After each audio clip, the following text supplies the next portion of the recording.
નમસ્કાર કિસાન મિત્રો, હું છું ગોવિંદ સર. જય દ્વારિકાધીશ, જય માતાજી, હર હર મહાદેવ, જય રામાધણીની.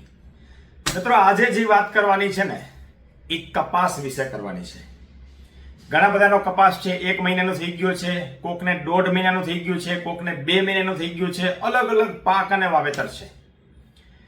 ભગવાનનું નામ લઈને એટલા માટે શરૂઆત કરવાની કે જે શબ્દો નીકળે ને એ સાચા નીકળે. બરાબર? આપણો હંમેશા પ્રયાસ રહ્યો છે ખેડૂતોને સાચી માહિતી, સાચું યોગ્ય માર્ગદર્શન અને ખર્ચ કેમ ઘટે અને તકલીફ આવે તો એમાંથી બહાર કેમ નીકળી શકાય એના માટેનો પ્રયાસ છે. આજે હું તમને થોડીક બહુ અગત્યની વાત કહું કે કપાસ ઉપર છે ને ઘણા બધાના મને ફોટો આવે છે, વિડીયો મોકલે છે મને કે સર આ ઊભો છોડ છે ને એમ સુકાય છે. હવે એનું કારણ શું અને એનો ઈલાજ શું? જો પહેલા તો તમારે છે ને સમજવું પડશે કે વધારે પાણી લાગે તો સ્વાભાવિક છે દરેક પાકને નુકસાન થાય. કપાસ નહીં, કોઈ પણ નહીં.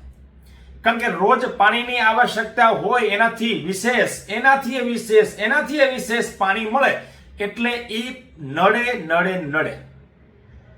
હવે એ કેટલા દિવસ જીવી શકે? કારણ કે જો ઓક્સિજન નથી જાતું, જમીન એકદમ કડક થઈ ગઈ, પાણી હોય એટલે બધી જગ્યાએ છિદ્રો એના પેક થઈ ગયા, ઓક્સિજન નહીં જાય તો તમે સમજો એની મૂળિયા કામ કરવાના બંધ થઈ જશે. એટલે જો આ ફોટો દેખાય છે ને બાજુમાં, એ આમ ઠૂઠવાઈ મરે છે એવી પરિસ્થિતિમાં છે. આ રોગ નથી, સમજો પાણી બ્લોકેજ થયું છે, ભરાણું છે, એના કારણે આ પ્રશ્ન છે. પહેલા તો પાણીનો નિકાલ કરવો પડે. બીજો ઉપાય, તમારે તમારા દારનું યા તમારું પાણી છે એ ચલાવવું પડે જેથી કરીને પાલોર પાણી, વરસાદનું પાણી છે એ નીચે ઉતરે. એની સાથે તમે ભૂમિ ચાર્જર આપી દેશો તો શું થશે? પ્લાન્ટને ઓક્સિજનની જરૂર પડે. કારણ કે ઓક્સિજન નથી મળતું એટલે ઠૂઠવાઈ મરે છે. બરાબર? ઘટે છે શું? ઓક્સિજન. ઈ ક્યાં છે? ભૂમિ ચાર્જરમાં છે. 2 લીટર એકરે અથવા 3 લીટર આપી શકો, કોઈ વાંધો નથી, જલ્દી રિકવર થશે. બરાબર? આ પ્રેક્ટિસ કરવી અતિ આવશ્યક છે. કારણ કે પ્લાન્ટને ઓક્સિજનની જરૂર છે. ઓક્સિજન વગર માણસ મરી જાય એમ પ્લાન્ટ મરી જાય. આ બેઝિક જરૂરિયાત મેં તમને કીધી. આના સિવાય ઓક્સિજન ક્યાંય પણ મળતું હોય તમે આપી શકો, આપણે ક્યાં કઈ વાંધો જ છે. બરાબર? પણ ભૂમિ ચાર્જરમાં ઓક્સિજન છે, ઓર્ગેનિક કાર્બન છે, મિનરલ્સ છે, વિટામિન્સ છે, ફોલિક એસિડ છે, આ બધી વસ્તુ, હ્યુમિક એસિડ છે, આ બધી તત્વો છે એટલે જલ્દીથી ગ્રોથ કરશે. બરાબર? પહેલા તો આપણે એને તાજો માજો કરવાનો છે, પછી આપણે આગળ લડશું. બરાબર? આ પ્રેક્ટિસ પહેલી મહત્વની કરવાની છે.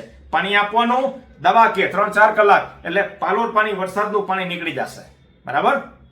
એની સાથે છેલ્લે પાણી આપી દીધા પછી છેલ્લે અડધી કલાક બાકી હોય ત્યારે ભૂમિ ચાર્જર આપી દેવું. એની સાથે કોઈ પણ બેક્ટેરિયા આપી શકો, કોઈ પણ NPK ના આપી શકો, બેસિલસ ના આપી શકો, માઇકોરાઇઝા આપી શકો, કોઈ પ્રોબ્લેમ નથી, તમે આપી શકો. પણ ભૂમિ ચાર્જર આપવું પડશે કપાસની અંદર પાછું બેઠું કરવા માટે. જેને આવી સમસ્યા હોય એના માટે છે. બરાબર? બીજો મુદ્દો, યુરિયા છે એ સૌથી વધારે કન્ઝ્યુમ કરે ને તો એ કપાસ. સૌથી વધારે નાઇટ્રોજનની જરૂર પડે કપાસને. બીજા બધા પ્લાન્ટને જરૂર પડે પણ સૌથી વધારે ઉપયોગ કરતું હોય ને તો એ કપાસ. કપાસમાં 4 વખત તમારે નાઇટ્રોજન આપવું પડશે, કમ્પલસરી, ફરજિયાત. એમાં મારું તમારું નહીં ચાલે. બરાબર? એક વખત તમે એમોનિયમ સલ્ફેટ આપી શકો. બરાબર? 4 અવસ્થા કઈ?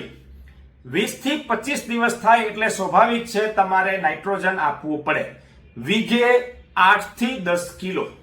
કેટલું? વીઘે 8 થી 10 કિલો નીચે જમીનમાં આપવાનું છે.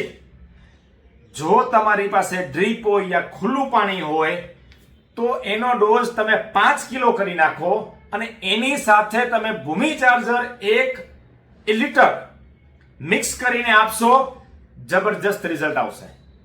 તો 8-10 કિલો જવાની જરૂરત નથી. ફરી સાંભળજો, ગડબડ ન કરતા. યુરિયા સાથે ભૂમિ ચાર્જર તમે આપો છો તો યુરિયા તમારે 1 વીઘે ફક્ત 5 કિલો, 200 લીટર બેરલમાં 5 કિલો યુરિયા. બરાબર? અને 1 લીટર ભૂમિ ચાર્જર નાખી અને તમે ચડાવી દો, તમે જુઓ કેવો કમાલ થાય છે. બરાબર? હા, જો ભૂમિ ચાર્જર તમે પહેલા આપેલું હોય અને પછી રાઉન્ડ આપવાનું હોય તો તમારે યુરિયા ફક્ત 8 થી 10 કિલો 1 વીઘે આપવું પડશે. આ 20 થી 25 30 દિવસની આડેગાળેની વાત છે. એના પછી જ્યારે પણ ફ્લાવરિંગ આવે ત્યારે યુરિયાની જરૂર પડશે. બરાબર, એ પણ સેમ ડોઝ છે. એના પછી ઝીંડવા બંધાતા હોય ત્યારે યુરિયાની જરૂર પડશે. અને એક આગળ અવસ્થાએ આ 4 વખત તમારે નાઇટ્રોજન આપવું પડશે કમ્પલસરી, કારણ કે સૌથી વધારે યુરિયાની જરૂર પડે. હવે ખબર કેમ પડે યુરિયા ઘટે છે?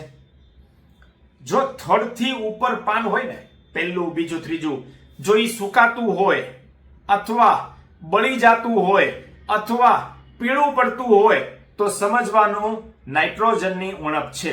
નીચેના પાનની વાત છે, જમીનના થડથી ઉપરની વાત છે. બરાબર, તો નાઇટ્રોજનની ઉણપ છે. અને મોટા પાન નવા આવે છે, ઈ જો પીળાશ પડતા આવે છે તો સમજવાનું સલ્ફરની જરૂર છે. જાંબલી કલરના ફૂલ મીન્સ કે પાન થઈ જાય છે તો સમજવાનું ફોસ્ફરસની ઉણપ છે. પાનની કિનારી આપણે કેમ માચિસથી સળગાવીએ અને પાનની કિનારી સળગેલી હોય અને થોડી પીળાશ જેવી દેખાય તો સમજવાનું પોટાશની જરૂર છે અને પોટાશ નાખવું પડશે. પ્લાન્ટ એમ કે છે આ પ્રેક્ટિસિસ છે, આ કરવી પડશે, આ જાણવું પડશે ફિલ્ડમાં જઈને. બરાબર, હવે ફ્લાવરિંગ અવસ્થાએ કયો સ્પ્રે કરવો? જો 2 સ્પ્રે કરવા બહુ જરૂરી છે.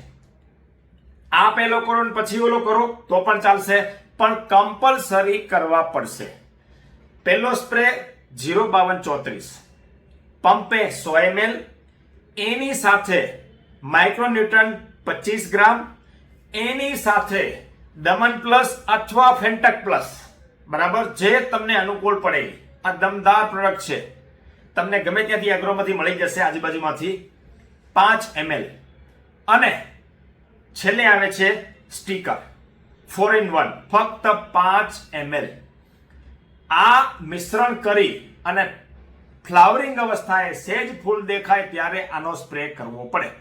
બરાબર, એના પછી 7-8 દિવસ અથવા અઠવાડિયાની અંદર બીજો રાઉન્ડ 13-045 100 ગ્રામ, માઇક્રોન્યુટ્રન્ટ 25 ગ્રામ, દમન પ્લસ અથવા ફેન્ટક પ્લસ, અથવા એવું થઈ શકે પહેલા ફેન્ટક પ્લસ લીધું હોય તો બીજા રાઉન્ડમાં દમન પ્લસ લેવાનું, અથવા પહેલા દમન પ્લસ લીધું હોય તો પછી ફેન્ટક પ્લસ લેવાનું. એટલે 2 પ્રોડક્ટ આવી જાય, કારણ કે એની અંદર એમિનો એસિડ હાઈ લેવલમાં છે, એટલે ફ્લાવરિંગ કઢાવવામાં સૌથી વધારે જરૂર પડશે.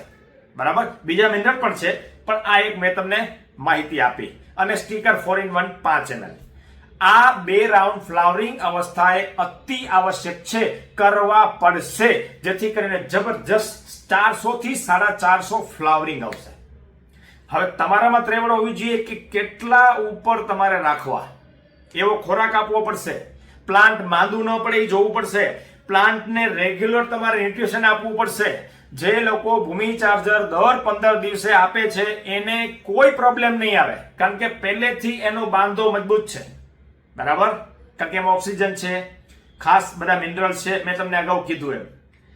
આ પ્રેક્ટિસિસ કર્યા પછી તમારે બીજું શું ધ્યાન રાખવાનું છે કે ખોરાક જો અપટેક ન કરે, પ્લાન્ટ જોવાનું નીચે મૂળિયા એના બંધ પડી ગયા છે, સુકાય છે, સુકારો આવે છે તો કઈ ટાઈપનો સુકારો છે એ બહુ જોવું જરૂરી છે. તમારે નિરીક્ષણ કરતું રહેવાનું. માની લો કે થ્રિપ્સ આવી, હમણાં મને એક ભાઈનો ફોટો આવ્યો, મને કે સાહેબ આ શું છે? મેં કહ્યું થ્રિપ્સ છે. થ્રિપ્સ એટલે ચૂસિયા જીવાત, તો એના માટે નીમ ઓઇલનો સ્પ્રે કરવો પડે. બીજા ઘણા મોલિક્યુલ છે, મેં અગાઉ કીધું છે એમ. તમારે એ બધા જરૂર પડે તો મોનોક્રોટોફોસનો પણ ઉપયોગ કરી શકો તમે, સસ્તો ઇલાજ છે. પંપે 30 ml. બરાબર, એ જે જરૂરી હોય એ જરૂર હોય તો, નહીતર એમાં જરૂરત ન હોય તો સ્પ્રે કરવાની જરૂર છે નહીં. આ ચૂસિયા જીવાતની વાત થઈ. પછી આવે છે 90 દિવસથી 110 દિવસની અવસ્થા થાય ને ત્યારે દરેક ખેડૂતે પોટાશ આપવું પડશે. 2 રીતે આપી શકો. મ્યુરેટ ઓફ પોટાશ, જે મેં તમને કીધું એમ. બરાબર, જેમાં 60% પોટાશ છે. હવે એને સલ્ફરિક એસિડ સાથે તમે ટ્રીટમેન્ટ કરો. મેં અગાઉ વિડીયો મૂકેલો છે, પોટાશ આટલું સસ્તું છે, જોઈ લેજો. છતાંય ફરી કહી દઉં, 200 લીટરનો બેરલ હોય એમાં 150 લીટર પાણી ભરવાનું, 1 લીટર સલ્ફરિક એસિડ નાખવાનું. જો એસિડ તેજાબ છે, બહુ ધ્યાન રાખીને સમજી વિચારીને ઉપયોગ કરજો. ધીમે ધીમે નાખવાનું છે. એસિડ છે, હું નથી ઈચ્છતો કે મારો કોઈ ખેડૂત દાજે, કારણ કે એસિડ છે, એની સાથે રમત ના હોય. બહુ સાચવીને ધીમે ધીમે નાખવાનું છે. છોકરાઓ, સ્ત્રીઓએ આનાથી દૂર રહેવું અને અડવું જ નહીં. બરાબર. આ હલાવી પછી એમઓપી 10 કિલો નાખવાનો. બરાબર. આ નાખીને મિક્સ કરી દેવાનું. એટલે આ 1 એકરનો ડોઝ થયો, 10 કિલો. બરાબર. સલ્ફ્યુરિક એસિડ સાથે ટ્રીટમેન્ટ કરશો, અતિ ઉત્તમ, સારા પરિણામ આવશે. 2 વખત આપવાનું છે. જીંડવા મોટા થશે, ભરાવદાર થશે, વજનદાર થશે, પોટાશની ઉણપ દૂર થશે. બરાબર. આ અમે પ્રેક્ટિસ કરી લીધી છે. અનુભવને આધારે કહું છું.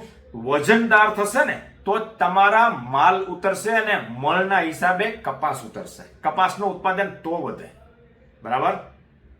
એમ જ આપવું હોય તો છૂટું આપી દેવાનું. તમે પારા ચડાવો ને ત્યારે એના પહેલા વીઘે 8 થી 10 કિલો નાખી દેવાના, પછી પારા ચડાવી દેવાના તો પણ ચાલશે. જો કેવી રીતે શું પ્રેક્ટિસ એ તમારા ફિલ્ડમાં તમારે નક્કી કરવાનું છે. હું તમને માહિતી આપી દઉં છું. આવું હોય તો આ કરવાનું છે. બરાબર. જેને પાણીના પીએચ વધારે છે, ટીડીએસ વધારે છે, એના માટે સલ્ફ્યુરિક એસિડ ધી બેસ્ટ. બરાબર. કરવું જ પડશે. એના વગર ઉપાય જ નથી. કોઈ નુકસાન નથી. દર 15 દિવસે ભૂમિ ચાર્જર આપો. પ્લાન્ટ આખું નવું હશે, છેલ્લે સુધી હેલ્ધી રહેશે. એમિનો એસિડ મેં તમને વાત કીધી છે. તમે આ દર 15-20 દિવસે આપી જ શકો. કદાચ મને નહીં પૂછો તોય આ પ્રેક્ટિસ ચાલુ જ રાખવાની બહુ જરૂરી છે. એનાથી ફાયદો છે, અદ્ભુત રિઝલ્ટ આવશે. બરાબર. પોટાશ તમારે 2 વખત આપવાનું છે, 90 દિવસે અને 110, 115, 20 દિવસની આડે ગાડે. આ પ્રેક્ટિસ કરશો, વાંધો આવશે નહીં. અત્યારે જેને પ્રોબ્લેમ છે એ મેં તમને કીધું, જેવો પ્રોબ્લેમ હોય એ પ્રમાણે તમારે પ્રેક્ટિસ કરવાની છે.